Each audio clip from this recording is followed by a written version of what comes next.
Chapter 2. What we saw from the ruined house. After eating, we crept back to the scullery, and there I must have dozed again, for when presently I looked round I was alone. The thudding vibration continued with wearisome persistence. I whispered for the curate several times, and at last felt my way to the door of the kitchen. It was still daylight, and I perceived him across the room, lying against the triangular hole that looked out upon the marshes. His shoulders were hunched, so that his head was hidden from me. I could hear a number of noises almost like those in an engine shed, and the place rocked with that beating thud. Through the aperture in the wall I could see the top of a tree touched with gold, and the warm blue of a tranquil evening sky. For a minute or so I remained watching the curate, and then I advanced, crouching and stepping with extreme care amid the broken crockery that littered the floor. I touched the curate's leg, and he started so violently that a mass of plaster went sliding down outside and fell with a loud impact. I gripped his arm, fearing he might cry out, and for a long time we crouched motionless. Then I turned to see how much of our rampart remained. The detachment of the plaster had left a vertical slit open in the debris, and by raising myself cautiously across a beam, I was able to see out of this gap into what had been overnight a quiet suburban roadway. Vast, indeed, was the change that we beheld. The fifth cylinder must have fallen right into the midst of the house we had first visited. The building had vanished, completely smashed, pulverized, and dispersed by the blow. The cylinder lay now far beneath the original foundations, deep in a hole already vastly larger than the pit I had looked into at Woking. The earth all round it had splashed under that tremendous impact. Splashed is the only word, and lay in heap piles that hid the masses of the adjacent houses. It had behaved exactly like mud under the violent blow of a hammer. Our house had collapsed backward. The front portion, even on the ground floor, had been destroyed completely. By a chance the kitchen and scullery had escaped, and stood buried now under soil and ruins, closed in by tons of earth on every side save towards the cylinder. Over that aspect we hung now on the very edge of the great circular pit the Martians were engaged in making. The heavy beating sound was evidently just behind us, and ever and again a bright green vapor drove up like a veil across our people. The cylinder was already opened in the center of the pit, and on the farther edge of the pit, amid the smashed and gravel-heaped shrubbery, one of the great fighting machines deserted by its occupant stood stiff and tall against the evening sky. At first I scarcely noticed the pit and the cylinder, although it has been convenient to describe them first, on account of the extraordinary glittering mechanism I saw busy in the excavation, and on account of the strange creatures that were crawling slowly and painfully across the heap mold near it.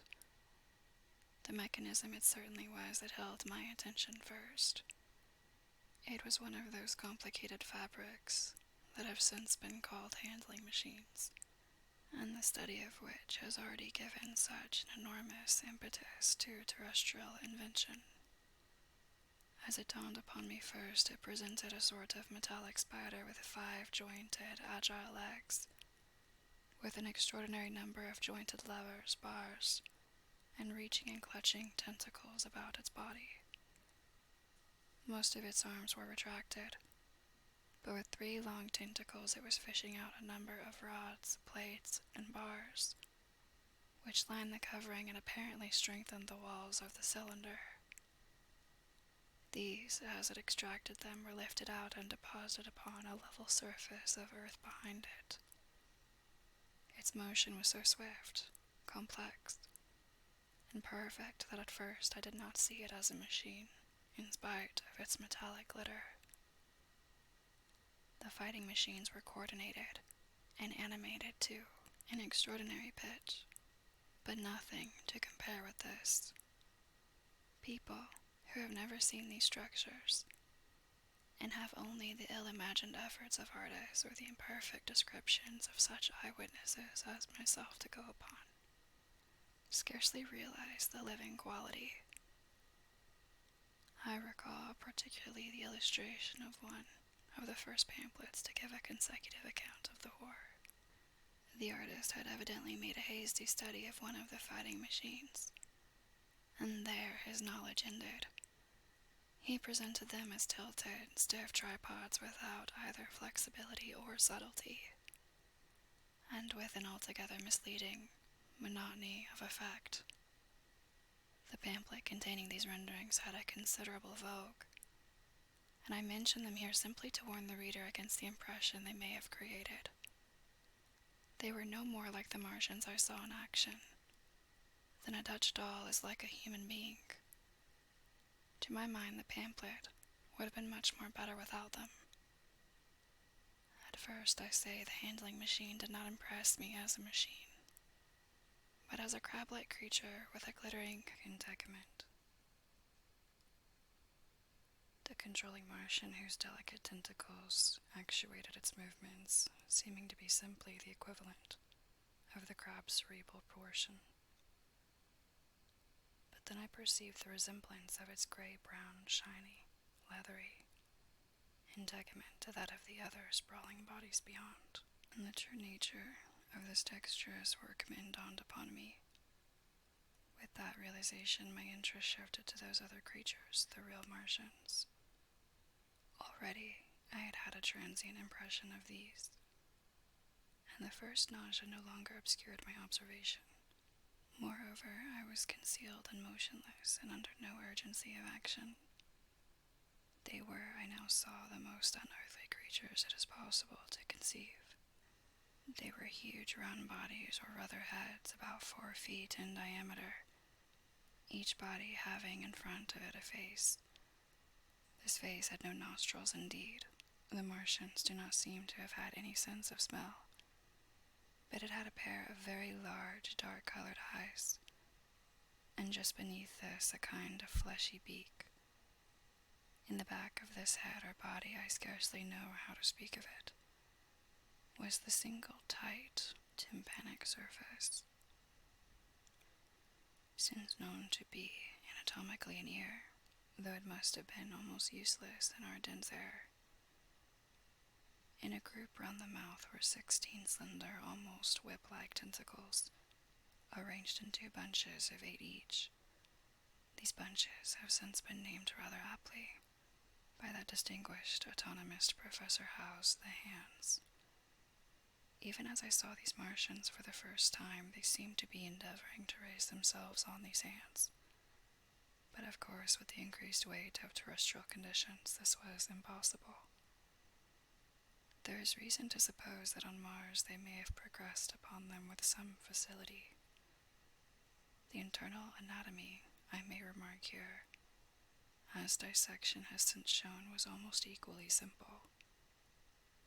The greater part of the structure was the brain, sending enormous nerves to the eyes, ear, and tactile tentacles. Besides this were the bulky lungs into which the mouth opened, and the heart and its vessels. The pulmonary distress caused by the denser atmosphere and greater gravitational attraction was only too evident in the convulsive movements of the outer skin, and this was the sum of the Martian organs.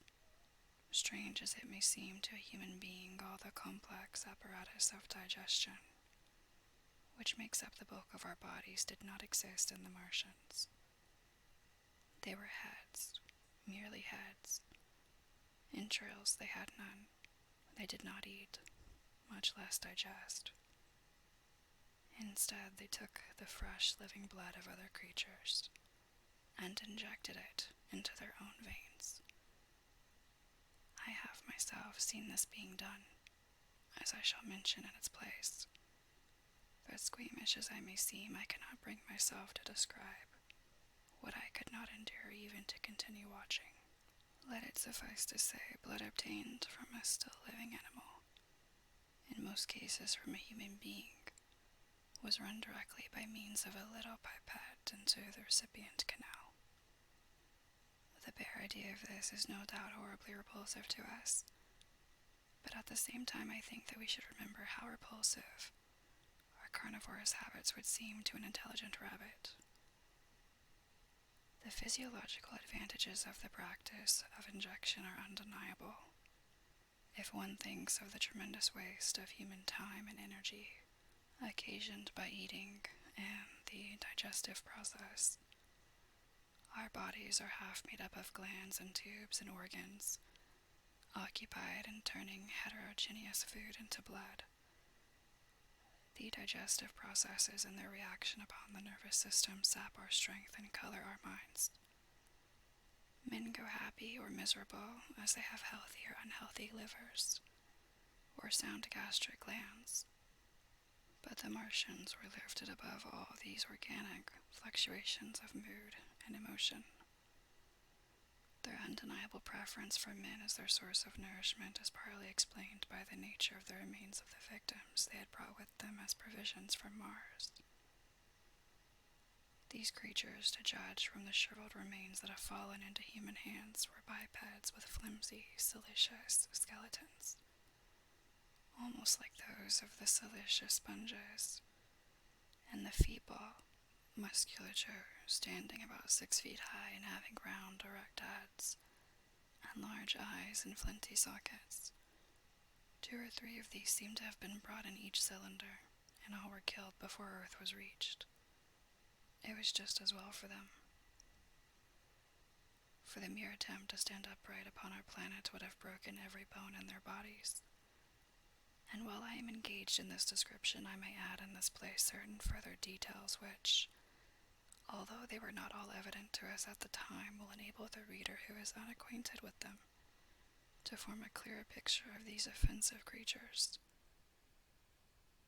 In 3 other points, their physiology differed strangely from ours.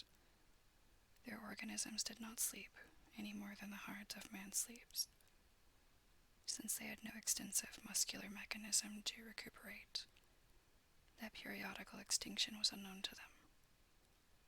They had little or no sense of fatigue, it would seem. On Earth, they could never have moved without effort. Yet even to the last they kept in action. In 24 hours, they did 24 hours of work, as even on Earth is perhaps the case with the ants.